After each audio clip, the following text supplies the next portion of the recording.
Praise the lord. ప్రభువైన యేసుక్రీస్తు నామములో అందరికీ శుభాభివందనాలు.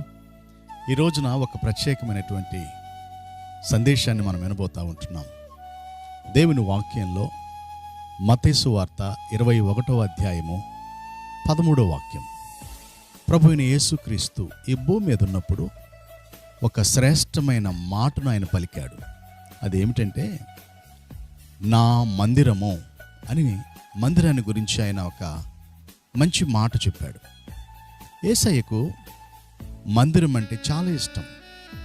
ఎందుకంటే ఆయనే తండ్రి అయిన దేవుడు, ఆయనే కుమారుడైన యేసయ్య, ఆయనే పరిశుద్ధాత్మ దేవుడు. కాబట్టి ఆయన మందిరంలో నివాసం చేసే దేవుడు గనుక ఆయన మందిరాన్ని చూసి ఆ రోజున ఆ మాట చెప్పాడు.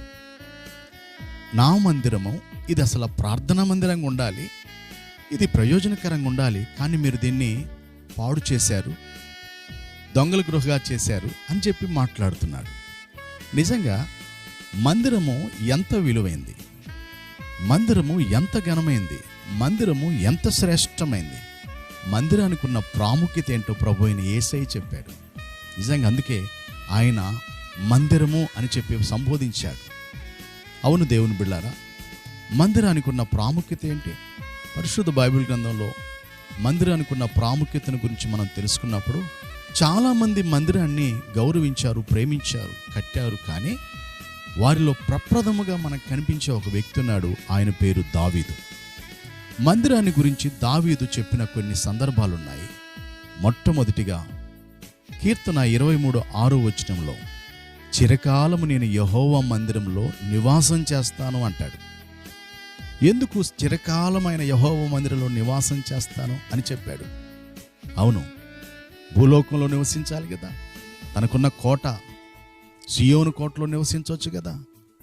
తనకున్న నగరు దావీదు నగరంలో, లేక అతనికి తెలిసిన స్నేహితులతో అతడు నివాసం చేయొచ్చు, రాజులతో నివాసం చేయొచ్చు. కానీ అతను అన్న మాట ఏంటంటే, చిరకాలము నేను యెహోవా మందిరంలో నివాసం చేస్తాను. దేవుని మందిరం అంటే అంత ఇష్టము దావీదుకి. మందిరం అనగా దేవునితో నివాసం చేయటం, దేవునితో కలిసి ఉండటం, దేవునితో జీవించటం, దేవునితోనే నడవటం, బ్రతకటం, ఎదగటం అనేది చాలా విశేషమైనటువంటి సందర్భం. అందుకే చిరకాలం నేను యెహోవా మందిరంలో నివాసం చేస్తానన్నాడు.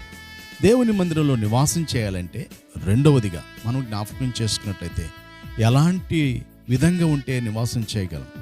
కీర్తన 52:8 ఆయనే రాసిన మాట, మరొక మాట. ఆయన అంటాడు, నేనైతే నా దేవుని మందిరంలో నాటబడిన వాడినై పచ్చని ఒలీవ మొక్క వలె ఉన్నానంటాడు. యెహోవా మందిరంలో నాటబడితేనే పచ్చగా మనం జీవించగలం. దేవుని మందిరంలో నాటబడకపోతే దేవుడిచ్చే పచ్చదనం మనలో కనిపించదు. దేవుడిచ్చే ఆ శాశ్వతమైన అద్భుతమైన ఆ కృప మనం పొందుకోలేము. కాబట్టి పచ్చదనం, నాటబడిన వారు దేవుని మందిరంలో నివాసం చేస్తారు. మూడవదిగా మనం జ్ఞాపకం చేస్తే దేవుని మందిరంలో ఉన్న ప్రాముఖ్యత 36వ కీర్తన 8వ వాక్యంలో ఇదే దావీదు అంటాడు, నీ మందిరములో ఉన్న సమృద్ధి వల్ల నేను సంతృప్తిగా ఉంటానంటాడు. మందిరములో సమృద్ధిని, మందిరములో నుండి తాను పొందుకోవలసినవన్నీ పొందుకోగలిగాడు, సమృద్ధిగా కలిగి జీవించగలిగాడు. కాబట్టి మందిరము ద్వారా తాను సమృద్ధి అయిన జీవితము, సంతృప్తి అయిన జీవితాన్ని కలిగి బ్రతికాడు. నాలుగవదిగా మనం జ్ఞాపకం చేసుకున్నట్లయితే అదే కీర్తన 63వ కీర్తన 2వ అంటాడు, నీ బలమును నీ ప్రభావమును చూడవలనని నీ మందిరం మీద ఎంతో ఆశతో చూస్తున్నాను, నీ మందిరం తట్టు నేను చూస్తున్నాను అంటాడు.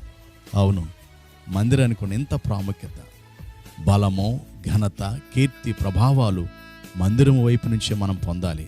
మందిరం మనకు ఆయన నివాసం స్థలము, ఆయన నివసించే స్థలం, ఆయన ఏర్పరచుకున్న స్థలం, ఆయన కోరుకున్న స్థలం, ఆయన దృష్టి మనసు నిలిచి ఉన్న స్థలం మందిరం.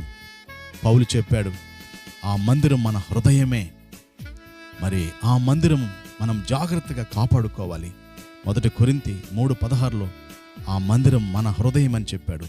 మన హృదయం అనే మందిరాన్ని కాపాడుకుంటూ ప్రభువుకు మహిమ తెద్దాం. ప్రార్థన. మహాపరిశుద్ధుడా, ఘనమైన తండ్రి, మా ప్రభువా, మరి భూమి మీద ఉన్నప్పుడు చెప్పినటువంటి అద్భుతమైన ప్రార్థనా మందిరాన్ని గురించిన ప్రస్తావన బట్టి స్తుతిస్తున్నాం.